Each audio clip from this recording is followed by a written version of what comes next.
बीती रात को हरियाणा के मुख्यमंत्री नैब सिंह सैनी पंचकूला पहुंचे और मुख्यमंत्री पंचकूला के गो वंश सेवा धाम में गोपाष्टमी के शुभ अवसर पर गायों को गुड़ और हरा चारा के साथ साथ छोटे बच्चों और गायों को दूध भी पिलाया।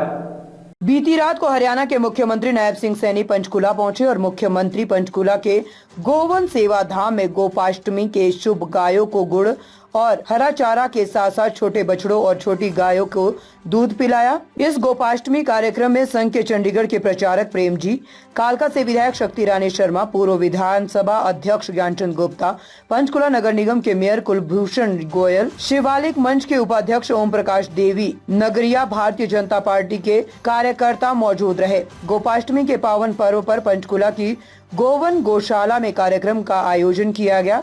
मुख्यमंत्री ने लोगों को संबोधित करते हुए कहा कि गौ माता का दूध अमृत समान होता है। कई रोगों से छुटकारा पाने के लिए गोमाता के दूध का औषधियों में भी प्रयोग किया जाता है। उन्होंने कहा कि गोमाता की सेवा सबसे बड़ी सेवा है। प्रत्येक व्यक्ति को गोमाता की सेवा करनी चाहिए। भारत में गाय को काफी अहम और पूजनीय दर्जा दिया जाता है। हर कार्तिक मास के शुक्ल पक्ष की अष्टमी तिथि को गोपाष्टमी का पावन पर्व मनाया जाता है और आज देश भर में गोपाष्टमी के पावन पर्व पर भगवान कृष्ण और गायों की पूजा की जा रही है। मान्यता है कि गोपाष्टमी पर गायों की पूजा उपासना करने से 33 कोटि देवी देवताओं का आशीर्वाद मिलता है और घर में सुख शांति और समृद्धि आती है। पौराणिक कथाओं के अनुसार इस दिन भगवान कृष्ण ने गायों को चराना शुरू कर दिया था। इससे पहले वे केवल गायों के बछड़ों को ही चराया करते थे। इसी उपलक्ष्य में मथुरा, वृंदावन समेत कई जगह इस पर्व को मनाया जाता है।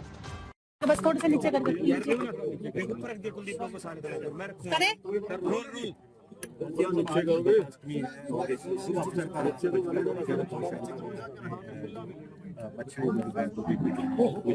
क्या कहना सर ऊपर ये सब हमारे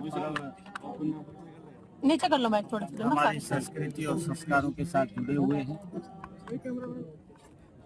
दीपावली के महापर्व के बाद छठ मैया की पूजा और आज गोपाष्टमी का महापर्व। मैं इस पर्व की पूरे हरियाणा प्रदेश वासियों को, गौपालकों को मैं बहुत बहुत बधाई और शुभकामनाएं देता हूं। आज मेरा परम सौभाग्य है कि गोपाष्टमी के इस पावन अवसर के अवसर पर पंचकूला में मुझे यहाँ नंदीशाला में आने का, गौशाला में आने का अवसर मिला है और हमने पिछले 10 वर्षों में गौ माता बेसहारा ना हो उसके लिए विभिन्न मजबूत कदम हमारी सरकार ने उठाए।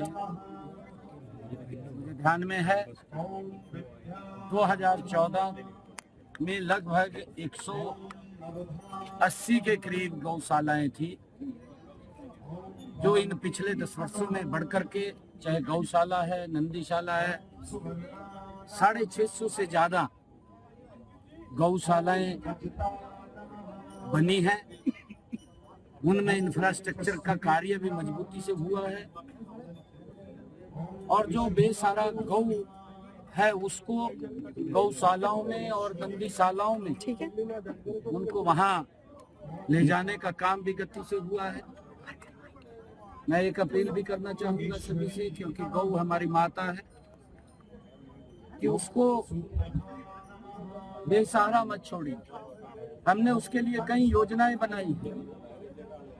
जो गौशाला बेसहारा है उसको नंदीशाला में, गौशाला में पहुंचाने के लिए सड़क से लेकर के, अगर छोटा हमारा गौ का जो बच्चा है, बछड़ा है, उसके लिए 300 रुपये, 600 रुपये और 800 रुपये अलग अलग उसको देने का काम करते हैं, ताकि वो गौशाला में सुरक्षित रहे।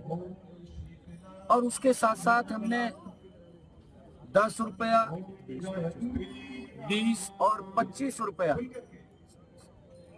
उसका हर रोज चारे के लिए देने का भी निर्णय हमने पिछले दिनों किया है। पहले इसकी जो ग्रांट थी वो बहुत सीमित ग्रांट थी। पिछले दिनों गौशालाओं के लिए 400 करोड़ रुपए का बजट का भी प्रावधान किया गया। और उस बजट के माध्यम से चाहे गौशालाओं में जो इंफ्रास्ट्रक्चर की मैंने बात की, हमारी गौशालाएं आत्मनिर्भर बने, उनको लेकर के चाहे वहां पर बायोगैस प्लांट लगाने की बात है और चाहे वहां सोलर प्लांट लगाने की बात है। सरकार ने प्रमुखता से गौशालाओं को आत्मनिर्भर करने के लिए मजबूती से कदम आगे बढ़ाया है। मुझे पूर्ण विश्वास है कि आने वाले समय के अंदर जिस प्रकार का अभियान ये चला है, क्योंकि पिछले 2 महीने से ये अभियान चल रहा है, आने वाले समय के अंदर कोई भी गौ माता बेसहारा सड़कों पर नहीं मिलेगी। सभी नंदीशालाओं में, गौशालाओं के अंदर वो पहुंच जाएगी उनकी रक्षा सुरक्षा के लिए, क्योंकि ये कार्य सरकार के साथ साथ हमारे समाज के भी प्रबुद्ध जन जो लगातार गौ माता में आस्था रखते हैं, वो भी उसके सहयोग के लिए मजबूती से आगे आकर के वो माँ बेसहारा न रहे, गौ माता बेसहारा न रहे, उसके लिए आकर के काम करते हैं, योगदान करते हैं। मैं उन सबको भी बहुत बहुत बधाई और शुभकामनाएं देता हूं, क्योंकि सरकार सहयोग करती है, परंतु ये कार्य ये समाज के सहयोग से चलते हैं और समाज हमारा बढ़ चढ़ करके गौ माता की रक्षा सुरक्षा के लिए काम करता है। मैं ऐसे सब गौपालकों को भी और जो सहयोग करने वाले उन सबको भी बहुत बहुत बधाई और शुभकामनाएं देता हूँ।